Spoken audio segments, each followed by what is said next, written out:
ឃើញចង់យល់ភក្ត្រាល្បីល្បាញអស់ចាឈ្មោះថារំដួលញូយកស្រមៃគេផ្សងបំណងចំមកឥឡូវបានជ្រកឆ្លៀតឆ្លុកជាមួយកាងារ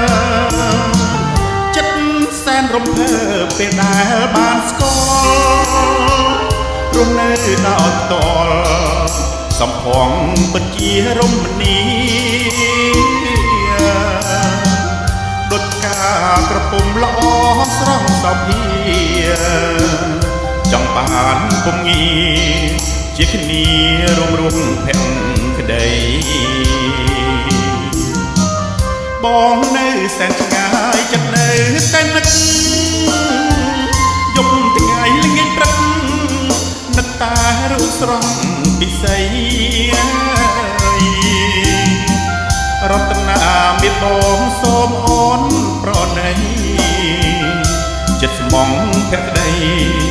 សូមស្រីជឿចិត្តបងណាឆ្នាំមិនយូរទេណានួនល្អសូមអូនចាំបងនឹងវិលតាមវាសន្យារំដួលញូវយកសូមក្តីមេត្តាប្រោះព្រំស្នេហារតនាដែលបងស្មងស្ម័គ្រ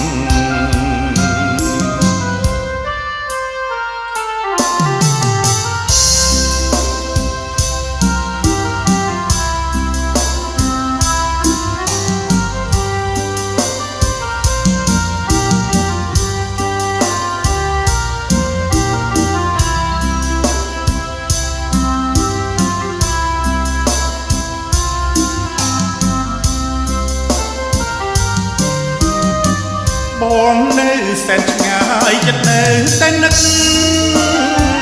យប់ថ្ងៃល្ងាចព្រឹកនឹកតារូបស្រស់ពិសី